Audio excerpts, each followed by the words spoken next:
Hola, ¿qué tal? Mi nombre es Fernando Alberto Alférez Alcázar. Soy estudiante de esta Universidad IEXPRO del doctorado en Derechos Humanos y Litigación Oral. Y el presente video corresponde a la actividad número 3 de la materia Coloquio de Casos de Defensa 2, impartida por el doctor en Derecho Benjamín Jiménez Villarreal. Durante el presente video intentaremos realizar un análisis de la recomendación número 32, diagonal 2018, emitida el 28 de septiembre de ese mismo año por la Comisión Nacional de Derechos Humanos aquí en México. En adelante me referiré a ella nada más como CNDH por sus siglas. Iniciaremos diciendo que el caso que nos ocupa tiene su origen en hechos ocurridos en fecha 23 de diciembre del 2015, dando inicio la Comisión Nacional una investigación por posible violación a derechos humanos, ejerciendo la facultad que le otorga la ley de atracción, ya que tuvo conocimiento por medio de notas periodísticas de que personas pensionadas del estado de Veracruz,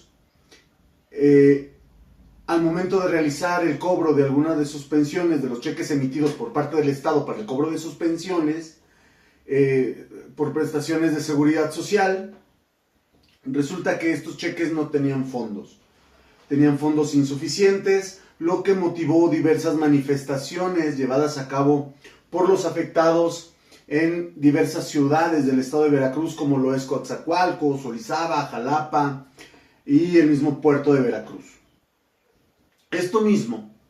ocasionó que el Estado realizara desalojos arbitrarios de pensionados y jubilados, así como el excesivo uso de la fuerza pública en contra de ellos, afectando no nada más a los pensionados, no nada más a los adultos mayores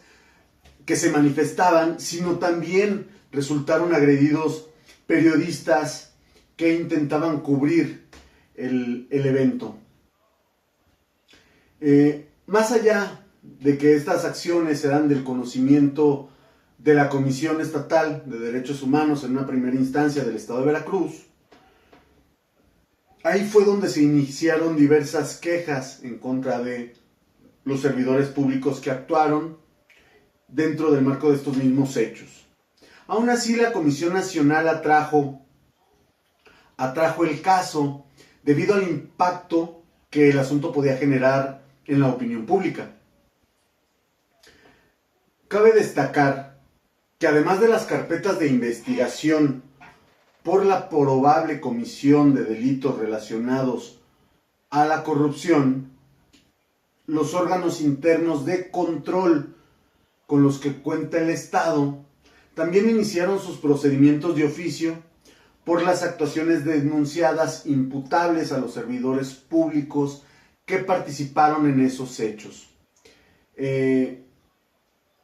embargo, también fue evidente que tanto los procedimientos iniciados por la Fiscalía General del Estado como por esos órganos internos de control resolvieron el no emitir sanción alguna a ningún servidor público ante la supuesta falta de elementos probatorios para acreditar, que actuaron de tal o cual manera, y otros tantos procedimientos resolvían que se mantenían en trámite, por lo que no se podían resolver, aun cuando ya no restaban actuaciones por realizar dentro de sus investigaciones, dentro de sus procedimientos. Ahora bien, ¿cuáles son los derechos humanos que la Comisión Nacional encontró vulnerados en este caso, y a qué autoridades responsabilizó por estas violaciones en su recomendación? Bueno, en primer lugar, el derecho a la seguridad social, defendido y consagrado en el artículo 123 constitucional, así como en el Pacto Internacional de los Derechos Económicos, Sociales y Culturales, en el que se enuncia la obligación que tiene el Estado de ofrecer garantías sociales básicas a todos sus ciudadanos. máxime en el presente caso en el que se trata de pago de pensiones, es decir, de un derecho generado y adquirido por parte de un trabajador durante el tiempo de su vida productiva.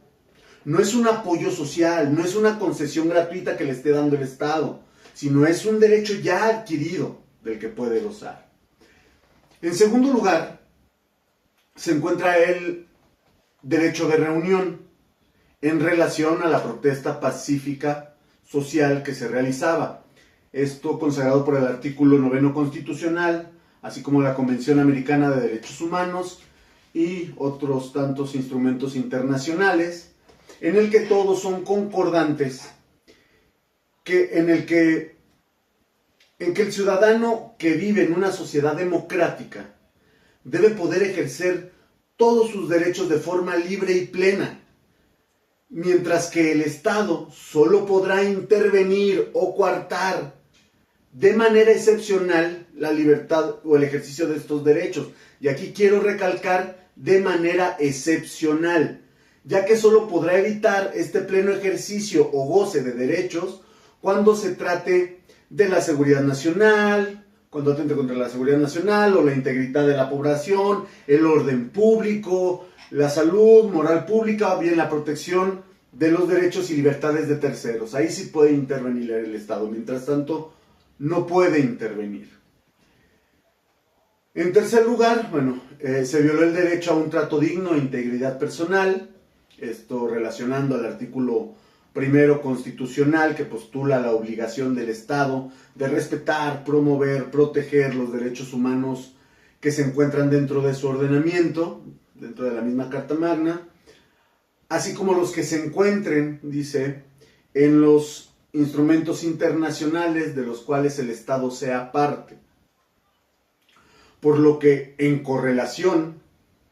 con los artículos 1 de la Declaración Universal de los Derechos Humanos, el 11.1 de la Convención Americana sobre Derechos Humanos, el artículo 10 del Pacto Internacional de los Derechos Civiles y Políticos, así como el numeral 5 de la Declaración Americana de los Derechos y Deberes del Hombre, que disponen que toda persona tiene derecho al reconocimiento de su dignidad y a la protección de la ley contra los ataques abusivos a estas, así como no ser sometidos a tratos degradantes, violando así el derecho a un trato digno tanto de los adultos mayores como de los periodistas que cubrían el evento, que cubrían el suceso. En cuarto lugar, también se encuentra el derecho a la libertad de expresión, protegidos por el artículo 6 y 7 constitucional, cuyas víctimas fueron los periodistas, artículos que postulan la imposibilidad que tiene el Estado de impedir que se difunda la información, cualquier tipo de información, ya que este derecho, como defienden los tratados internacionales, no puede estar sujeto a previa censura, sino a responsabilidades ulteriores, pero no a previa censura. Y además deben estar expresamente fijadas por la ley. Por último, está el derecho de acceso a la justicia en la modalidad de procuración de justicia, protegido por el artículo 21 constitucional, ya que, como lo comenté con antelación, las autoridades locales realizaron diversas y múltiples omisiones en sus procedimientos y decidieron no investigar adecuadamente estos hechos, lo que considero también resulta grave. Y en consecuencia, por todo esto, es que la Comisión Nacional de Derechos Humanos responsabilizó de estos hechos, en primer lugar, el licenciado Miguel Ángel Yunes Linares, quien en ese momento era gobernador constitucional del estado de Veracruz, así como al doctor Hilario Barcelata Chávez, quien en ese momento se desempeñaba como director general del Instituto de Pensiones del Estado de Veracruz. Y como tercer responsable, a los ojos de la comisión, lo fue el licenciado Jorge Winkler Ortiz, quien en ese momento fungía como fiscal general del Estado de Veracruz. Uno de ellos, por el incumplimiento en el pago de las pensiones, el otro por ordenar el desalojo y la represión en la que derivó en las agresiones y lesiones sufridas tanto por los adultos mayores como los periodistas involucrados. Es decir, al gobierno de Veracruz, por su cuenta y en representación de la Secretaría de Finanzas y de la Secretaría de Seguridad Pública del Estado, ese es uno, así como el Instituto de Pensiones del Estado, a quien se le achacó las violaciones a derechos humanos ya acreditadas y manifestadas, pero a la Fiscalía General del Estado, a ellos se les encontró responsables de la dilación e inactividad en las investigaciones. En conclusión, la Comisión Nacional de Derechos Humanos acreditó las graves violaciones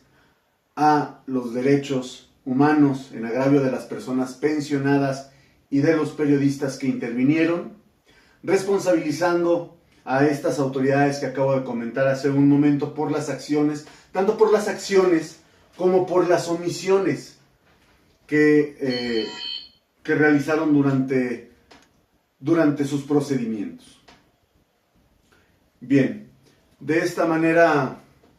concluyo la presente actividad, esperando haber cumplido con los requerimientos mínimos solicitados por la docencia de manera satisfactoria. Agradezco la atención prestada para esta actividad. Nos vemos en la próxima. Muchísimas gracias.